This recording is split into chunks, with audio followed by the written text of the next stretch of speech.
Sports Snippets, Dennis Sullivan, Sunday. It's the 1st of December. We have just concluded the Miami Dolphin victory by a score of 37-31 over the Philadelphia Eagles. What an exciting game. We saw a little bit of everything.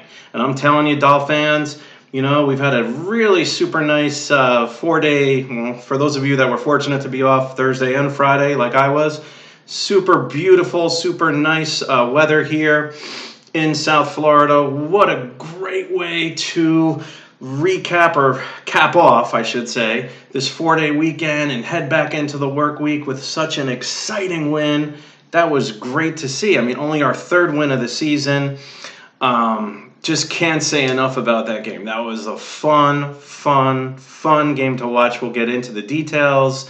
And I will cover this, of course, as always, the very best that I can. If you do like the content of this video, please don't forget to like and subscribe. You can go ahead and hit that bell as well if you'd like to receive video updates as they come in. Let's go over the game, guys. Again, the Dolphins were just, major credit to Coach Brian Flores. Once again, Brian Flores, head coach and staff, of course, keeping the team focused, keeping the team motivated. I should have probably put Coach Flores up here on the board as a main key to the game, but I was just getting all kind of excited on the players and the plays that I saw. Excuse me that I did not do that, but great job, Coach Flores and staff as well. So guys, let's get into the game a little bit and what happened and how I saw it. And take it step by step. I mean, right now you have, to start things off, let's start with item number 1 on the snippets board, Ryan Fitzpatrick.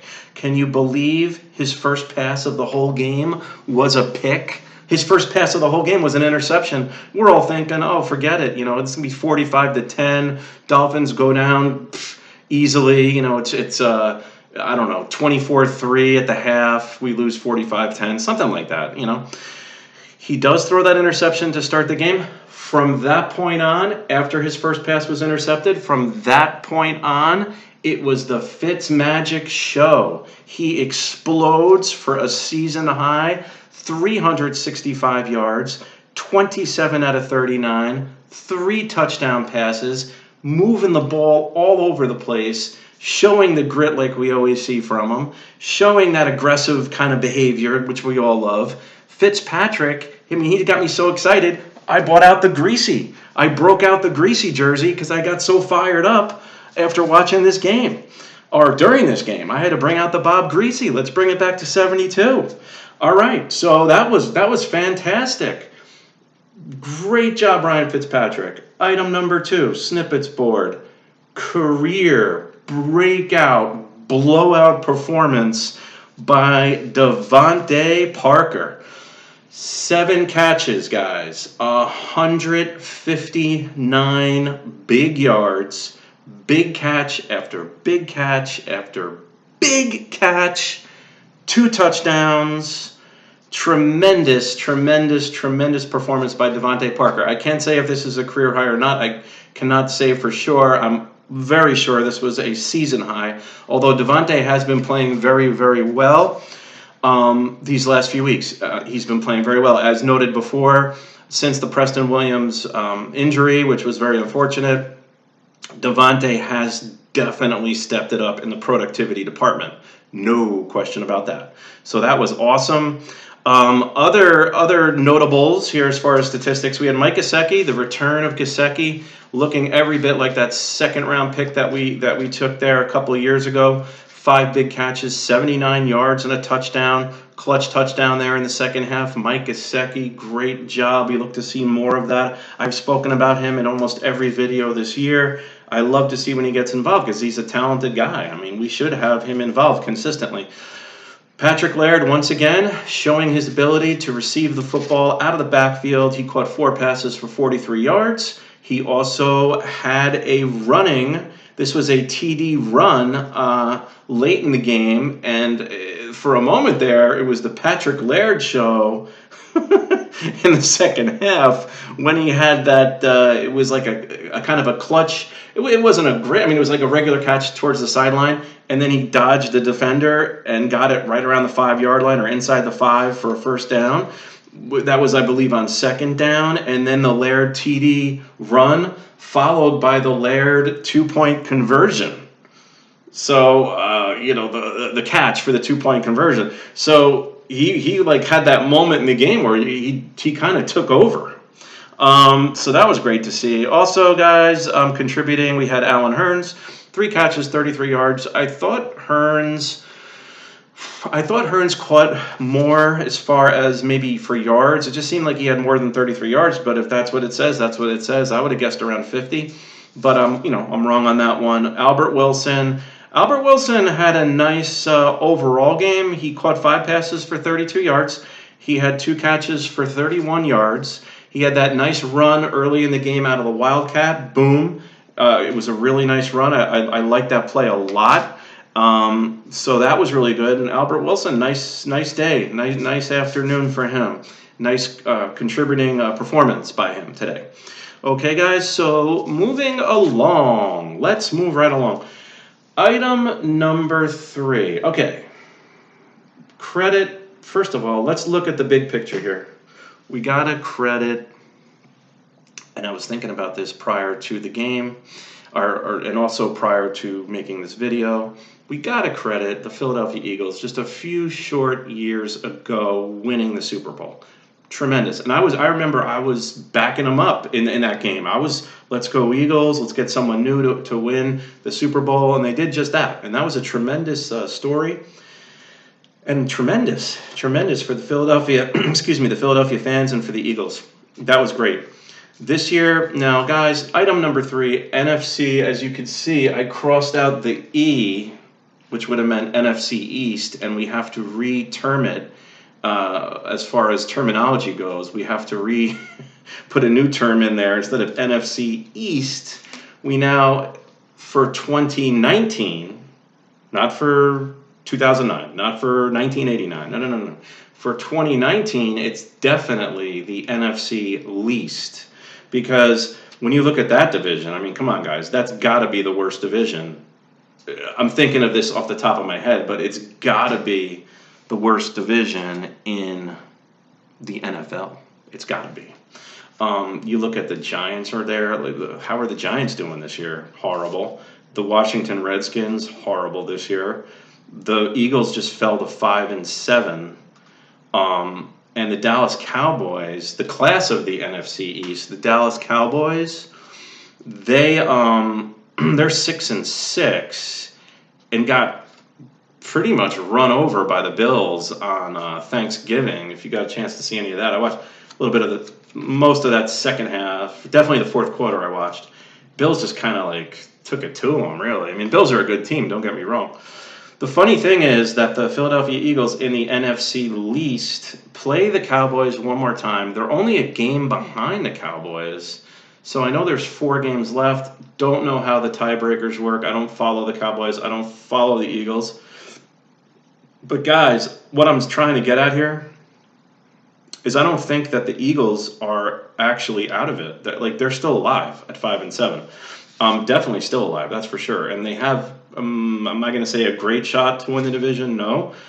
But I'm thinking here they still have a chance to win that division. So I just wanted to throw that in.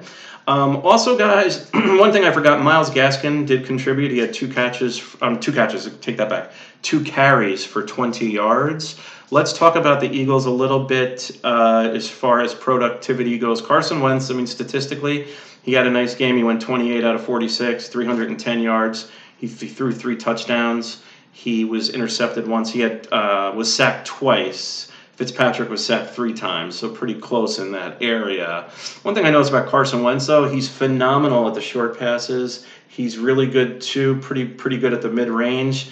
You get him outside of that short pass kind of category, from what I've seen, he is talented. I mean, no doubt about it. I mean, the guy was, a big draft pick for the Eagles, rightly so. I mean, he certainly has a lot of talent.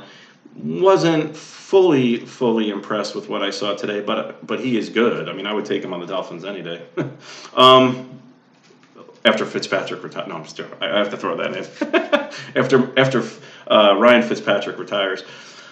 Miles Sanders was effective running the football against us today. He had 17 carries for 83 yards. I'm almost surprised they didn't get him over 20, 21 carries around there. He ran the football very well. Alshon Jeffery was the answer to Devante. I mean, he almost matched. You look at Devante's numbers, he pretty much did match Devante.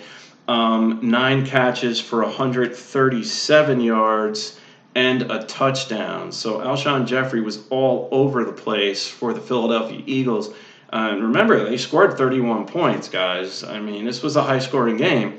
Pretty much a shootout type game, what they call when there's a lot of scoring going on, right? So it was a 37-31 defeat. The Eagles lost the game 37-31.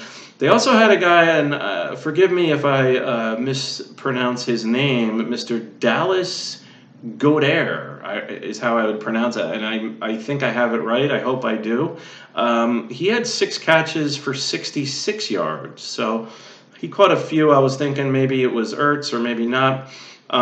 Perhaps I would have guessed around 45, 50 yards for him, but he did pick up a full 66 yards. Was a little surprised to see that. The Eagles also had touchdown catches by Miles Sanders and one from J.J. Arcega-Whiteside. So the Eagles, to their credit, they certainly did. They did a pretty good job spreading the ball around. They got a lot of their receivers involved. And they certainly have a lot of talent offensively. As far as defensively goes, guys, I was hearing a lot about the Eagle defense, and I just did not see it today. Maybe there's coaching that has a lot to do with that. Maybe, maybe Brian Flores and staff really prepared very well for this game. It seems like they did. I mean, in the second half, we were pretty much unstoppable offensively. And I'm laughing only because I can't believe I'm saying this, guys. I can't believe it. Other than that, there were some side notes. Before we get to the play, what could be the play of the year, what possibly could be the play of the year, some side notes, guys, before we get to that.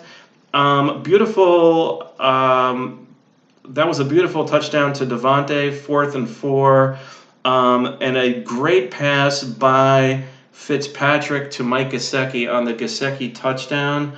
Gesicki, I mean, he pretty much reached up. It wasn't a spectacular catch. It was a pretty nice catch. But that was a great throw by Ryan Fitzpatrick, just putting it right in there under a little bit of duress. And he really looked really good on that play. Now, also, I noted here, of course, yes, and then as discussed a few moments ago, the Patrick Laird contributions. He definitely made an impact, and definitely in the second half. As far as statistics, I mean, carries versus yards, he only had 4 yards on 10 carries, which is not, it's like a half a yard a carry. But he did score the touchdown. He was effective receiving the football out of the backfield, and he gives us some spunk out there, really, if anything. Who's not going to want to see that? Yeah, and of course he had the 2-point conversion reception. 2 other things real quick, guys. This was Ryan Fitzpatrick's 7th start against the Philadelphia Eagles. Ready for this? All with different teams. The journeyman of all journeymen, Ryan Fitzpatrick. And as I've stated before, yes, other teams didn't see him in their future plans, but guess what? He's been good enough to start for many other teams over the years. So it's kind of like a give and take situation, but Fitzpatrick has had the talent throughout his career to be a starting quarterback. I mean, that's just a fact right there. Amazing that's his 7th start against the Eagles, all with 7 different teams. Amazing.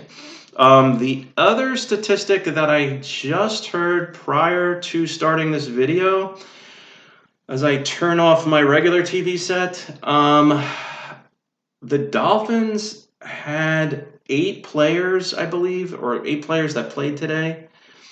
that were not drafted. Either 8 on the roster or 8 that actually, definitely 8 on today's roster, that's for sure, that weren't drafted at all in the college draft. So I wanted to throw that in as well. Now to item number 4 for what perhaps is the play of the year. It was a 4th down, goal to go. The Dolphins spread it all out into this wacky formation where you got like 4 guys over here and 3 or 4 guys over there and 2 or 3 in the middle. It was like crazy. And then we see a 1-yard touchdown pass on 4th down from punter Matt Haack to our kicker, Jason Sanders. And it was amazing. You just have to see it, guys. I don't show highlights on the program, If you didn't get a chance to see it this afternoon, you've got to tune in to this. There's various networks out there tonight be showing football highlights, of course, Sunday night. You got to check this out. It was like this flick kind of pass that he threw. It was amazing. And caught with just a 1 yard, and he catches it like towards the middle of the end zone. for a touchdown. I mean, it's one of those things, you got to see it to believe it. So check that out if you get a chance. Item 5, and we'll wrap things up, folks. Looking ahead. 4 games, as discussed on the previous video, ladies and gentlemen. The last 4 games for the Dolphins, 3 will be on the road. We're playing at the Jets next week, followed by at the Giants the week after, which essentially is in the same stadium, since the Jets and the Giants share the same stadium since I don't know when. It's been forever. I think they even shared a stadium before it was the one they have now. So the old one, or at the Giant Stadium, the old Giant Stadium, they shared that too. So we're playing at Jets and at Giants over the next 2 weeks. Then we come home for the last home game of the season against the Cincinnati Bengals, who I believe did win their first game of the year today. And then we wrap up the season at New England. Of course, we don't know if the Patriots will need a win that last game. And when I say need a win, we don't know if a first or second, it's going to be first or second, barring a collapse by the Patriots, which you never really want to count on. I mean, I guess anything can happen. But when we go into that last weekend of the season, the Patriots, in all likelihood, are going to be playing for either a first or a second seed. So if they have either the first or second seed locked up and there's nowhere to go, prior to playing that last game of the year, the Dolphins could benefit from that because they will be, of course, resting their starters / star players / all-stars, whatever you want to call it. All right, so that wraps things up, guys. Tremendous win for the Dolphins. Super entertaining game. Most enjoyable game I've watched all year. I even enjoyed this more than when we beat the Jets. And it was a Fitzpatrick Gesicki show then. This was even more entertaining than that. Okay? Awesome victory. We saw a little bit of everything between onside kicks, going for 2, punters throwing the kickers. Who would have thought? 37-31 is how it winds up. This is Dennis Sullivan, Sports Snippets. Of course, I will see you next time, and I'll also see you maybe a little bit later this week because I want to discuss the Miami Heat again, and we want to get into a little bit more about their current road trip that they're on, for those of you that do follow basketball in the NBA. So, guys, it's been great. Let's enjoy this one. Dolphins improve to 3-9. The Eagles fall to a record of 5 wins, 7 losses. We will discuss things next time. For now, this is Dennis Sullivan, and I will talk to you soon. Great win for the Dolphins.